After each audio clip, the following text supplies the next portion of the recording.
And my fellow Yu-Gi-Oh! And duelists, and this is 3 stacks representing Team King of Games. So I'm going over an update on the deck that I recently took to DNA. I just took it to my locals just to test it out and kind of get a feel of how it would run, because I kind of like built this deck as like just something I wanted to see if it would work, and I ended up getting 4th place, which was really insane. It was a lot of ABC players, it was a lot of Magician players, there were Lightsworn players.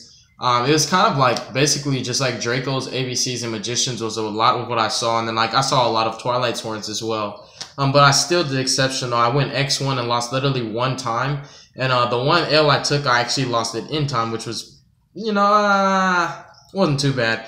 So this deck profile is really cool. So like the deck that I'm running right now is, you can call it like true invoked Zings basically. The true would cover the true kings and the true Dracos.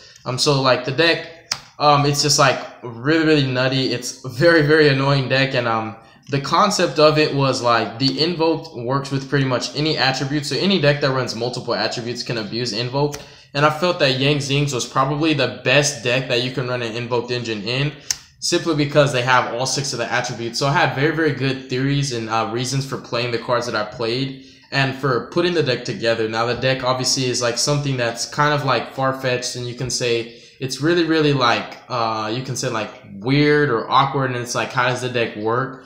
So I can explain to you guys how the deck worked, but on pen and paper it kind of just like already explains itself. Basically the idea of the deck really for me was I wanted to be able to slap Calamities and Masterpiece on the board and just have my opponent, you know, just be like, have fun dealing with that. And in addition to that, the deck has great recovery and insane backup and follow-up plays. Like there's a game when I played Twilight Sworns, my homeboy James, shout out to James on Team FTK, where I made Calamities, he got over Calamities, I made Invoked Mechaba, and he got over that. Then I made Masterpiece, another Mechaba, and overlaid with one of my True Kings that I brought off of return, and then made Calamities and Masterpiece. It was like really insane. The deck was just like grinding him out. He just was running so low on resources as I was continuing to just climb on top of him and just keep beating him over. And eventually it just came down to a point where he can't do anything, and I still have an established field. So the deck is like really insane.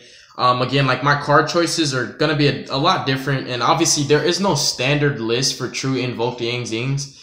There's not really any other deck profile for this deck for this 4-engine deck except for mine that I posted recently on the channel. This is an update to that. But pertaining to that topic, the deck is insane, like I was just explaining, and I really love its playstyle. So without further ado, we're gonna go ahead and hop right into this main deck. Today I may go a little in depth on how this deck works, because this is actually my choice for this format. It's kind of like I could have ran Trick Stars, you know, I could have ran like whatever's coming out in the breakers, circuit breakers or whatever. I could have been running like ABCs. I have Magicians, I could run those, but it just kind of came down to this. I really love running anti-meta decks, or either anti-meta or just like a deck that I kind of like my own concoction. Like the True King Zings, that was my deck for this format. And of course before that I was playing Herald. Like I always have meta decks, but I always choose non-meta, because I feel like, and this is actually a proven fact, it takes real skill to top with a non-meta deck.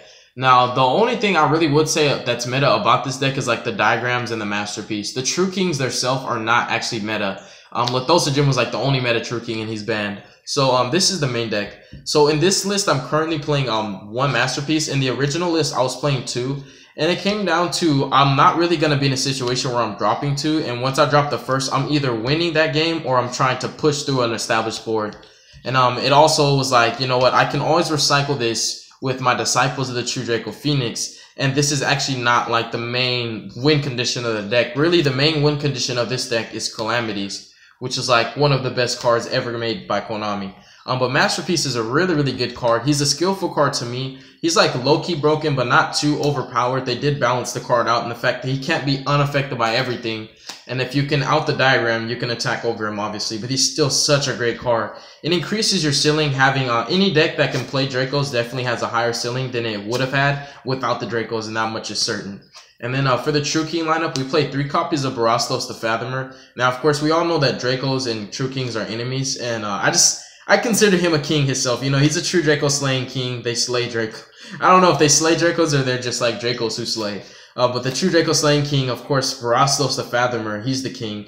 And he's the best True King in this deck. He's the only one I played 3 of. He's so nutty for the combos. You either want to pop him with your diagram or pop him with your True King combo to make your calamities. And sometimes this is what I use to extend to get into my Yang Zing engine.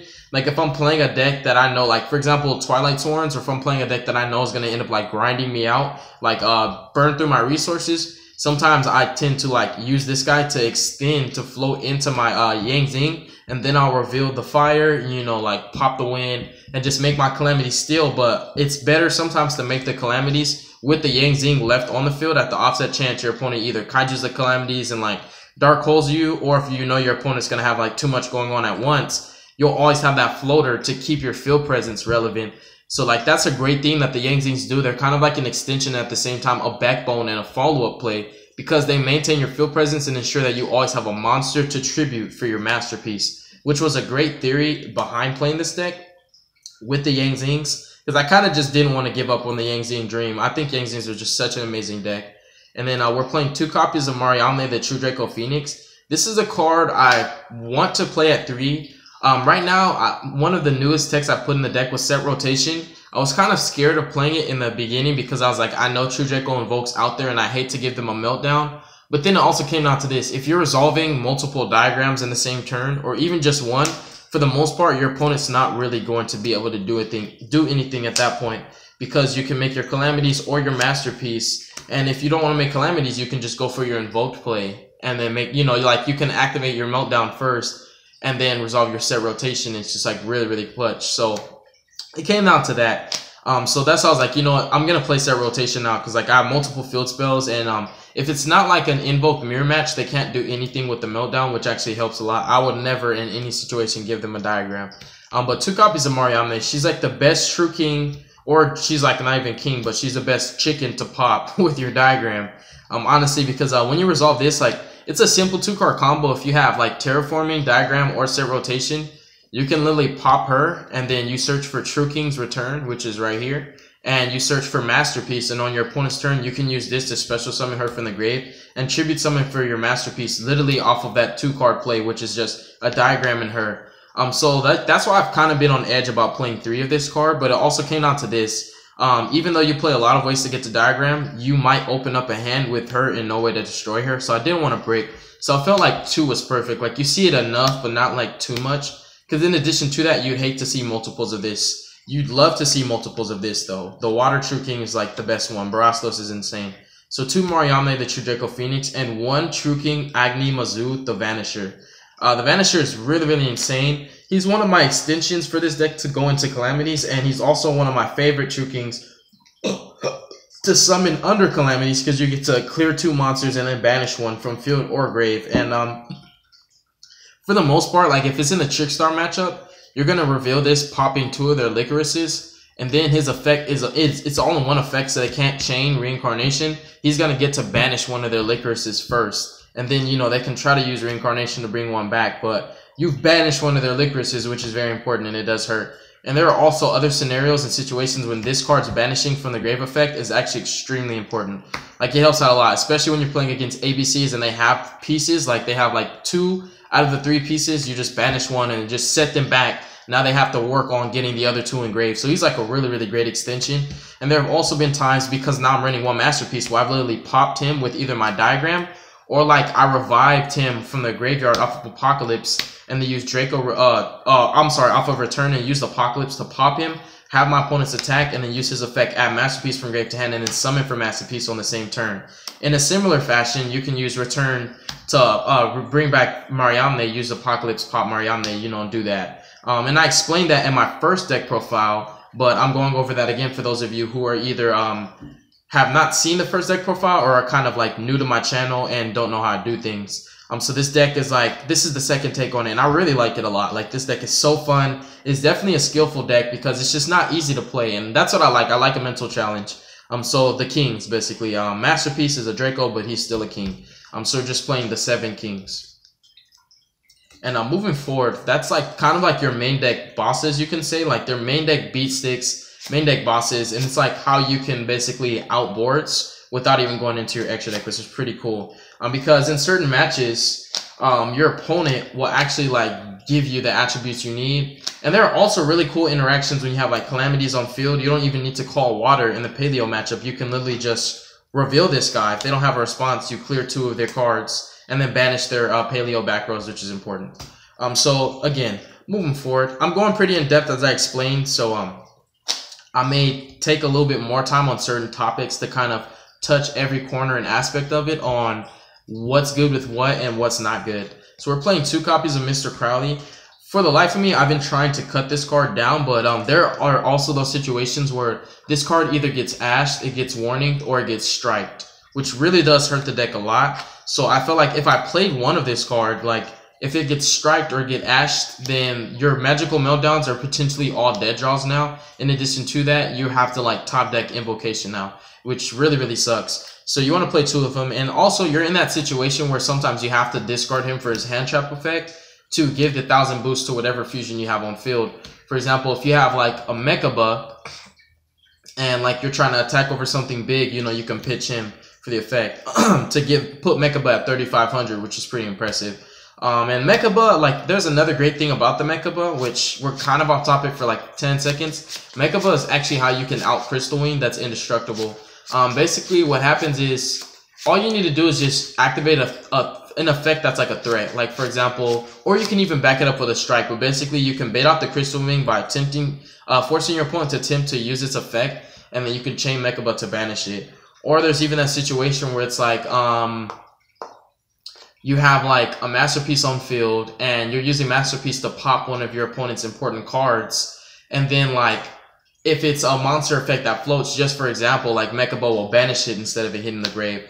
So like this guy is really great. In addition to that, for the attacking over effect, and just like having one Alistair, you have like an instant play right here. Like just this one card, if you top deck this card and you're in a grind game scenario, this can like win your games, because it's like literally not only a 1-card fusion, but it's a free fusion.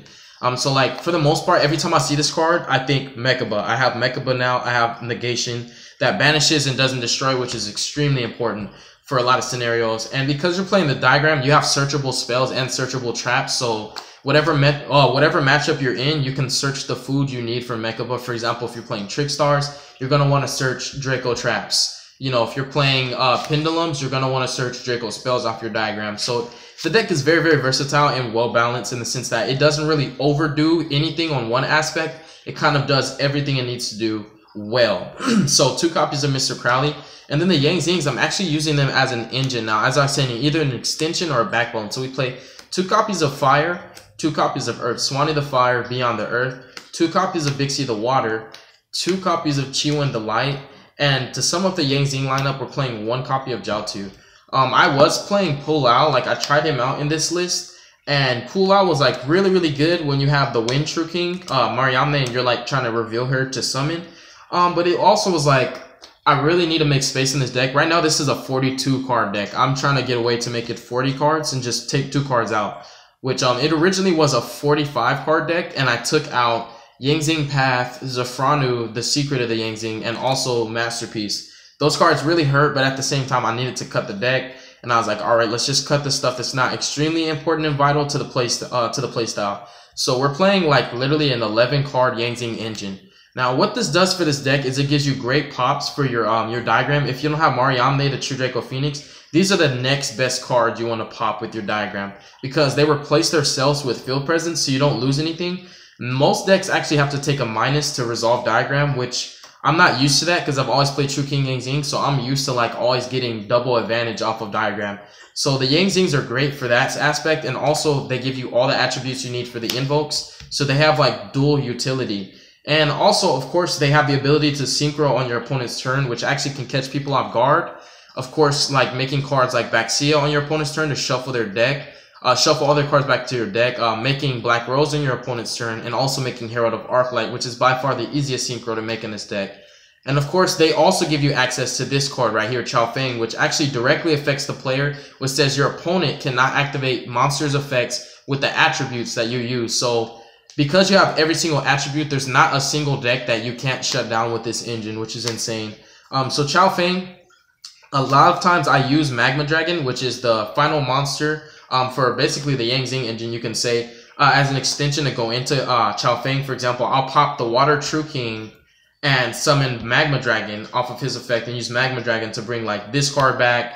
And then, for example, we can like normal summon a Beyond, and then you have Fire, you have Dark, and you have Earth. And if you're playing like Dracos, then you probably want to use Chi Wing as one of the materials, because Crystal Wing, I'm sorry, not Crystal Wing, because Masterpiece, even though it's unaffected by monster effects, it still can't activate its effect, which is pretty darn insane.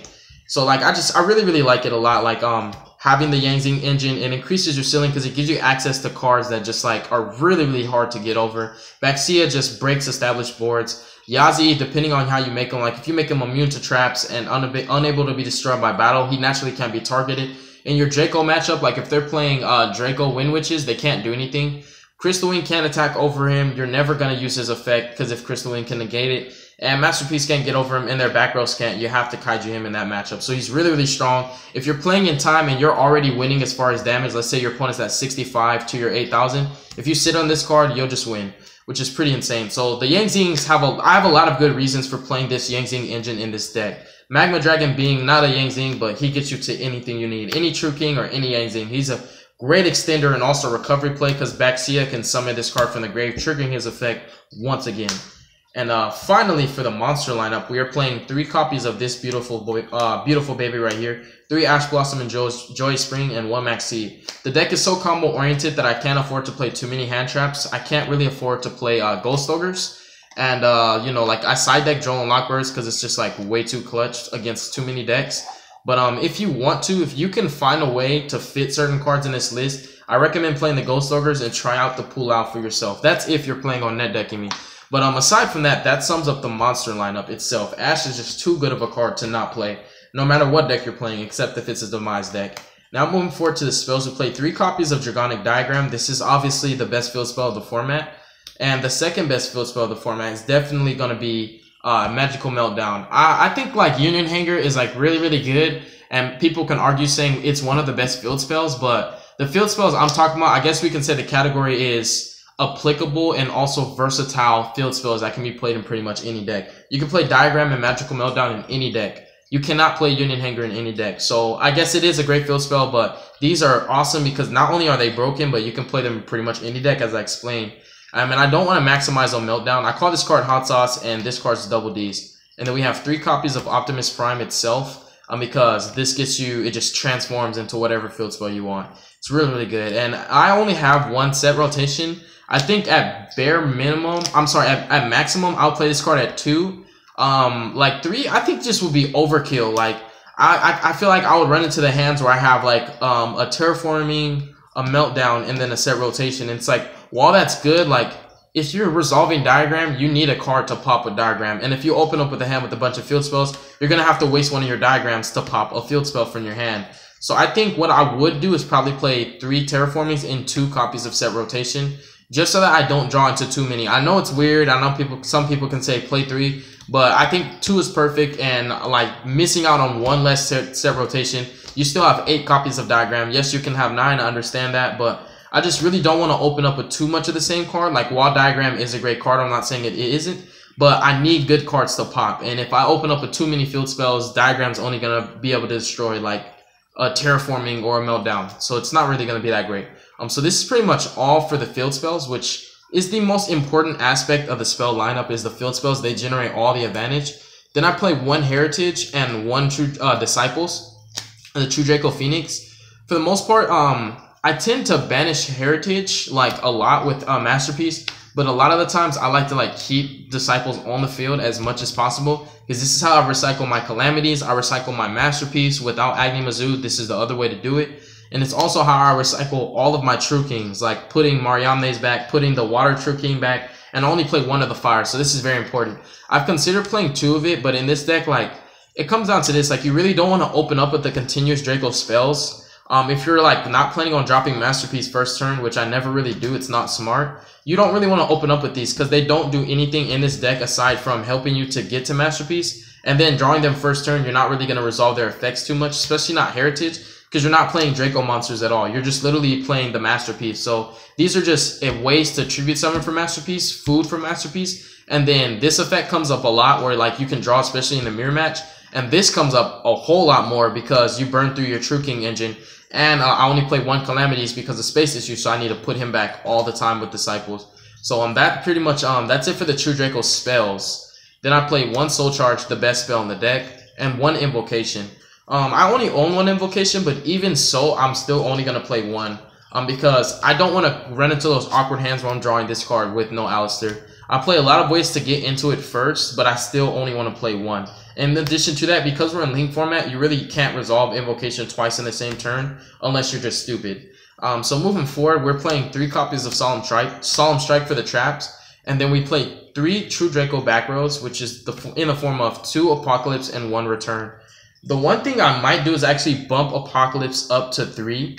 I'm not sure because right now I'm playing 1 Masterpiece, and what it comes down to is I already have enough ways to get to him, and I'm not really worried about Masterpiece's effect to pop cards on the field. While it is great, and I know I only have 5 continuouses to do so, I'm really focused on putting Masterpiece on the field to have him immune to certain card effects so that I will have a guaranteed field presence. Like in the Paleozoic matchup, Trap Monster is like golden. And although you're not always going to be able to resolve Masterpiece's effect to pop cards, that's why, you know, True Draco Zoo is so good, so many continuouses. You're really, the main focus and aspect of Masterpiece in this deck is to have him on field and use him for the embodiment of immunity. Like, similar to Yang Zing, you can make your synchros immune to certain cards that would be harmful for you in certain matchups. That's what I'm using Masterpiece for protection. To keep my field presence established, because as long as I can have a monster on field, this deck can play, which is one of the most important things about this. The main aspect I wanted to go for in this deck was guaranteed field presence. No matter what you do to me, I'm going to have a field presence, which is very important in my personal opinion, because when you're pushing for time, obviously we're not playing Trickstar, so the only way for us to push for damage is with monsters. So that was kind of one of the main reasons why I play the cards that I play, and why I'm not too focused on Masterpiece's effect. Yes, you can still use him to pop cards, it's just you don't have as many targets as other decks would. That sums up the main deck. It is a 42 card main deck. Changes I would make is maybe in the future playing 2 Masterpieces again, and then trying to find a second set rotation. Now the extra deck is 1 Calamities. For the life of me, I'm trying to find room for a second Calamities, but you'll see why I'm only playing 1, and then 1 Phantom Fortress. Then I play 2 Macabas. 3 rarely comes up, and I still don't have space for 3. 1 Raijin, this guy is like really nutty in a lot of matchups. He's one of the greatest ways to get over the Crystal Wing, because once you bait Crystal Wing, which is really easy to do, you have a lot of monster effects that are really deadly for your opponent. You just flip Crystal Wing face down, and you either shuffle him from the deck to the field with from the field to the deck with Baxia, you pop him with Yazi, or you pop him with Masterpiece, which is pretty darn insane.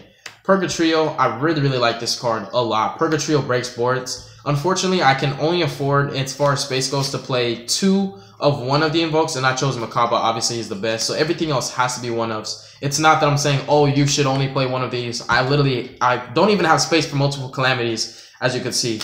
And 1 Kakaitis. Paleos have a hard time getting over this, but it's not impossible for them. But he's really good in that matchup, because you also banish one of their Rodent Totems to make him. And then 1 Kaliga. Kaliga punishes decks like Lightsworns that do too much with monster effects. And also, like, sometimes in the Invoked, slash True, or like the Windwitch Draco matchup, like, this is a really strong card to make, because if they reveal Ice Spell and they use this effect, they can no longer make Crystal Wing. So, like, this is just a really strong card, and it's hard to get over a lot of the times. And then, like, it stops stuff like the Chain Summoning combo. It stops multiple Ronin Totems from going off. They can only use Ronin Totem 1 time now. It just stops so much decks. Like, it really is like just one of those fusions like you really need to play. And you will regret if you don't play this card, because this has won me a lot of my games.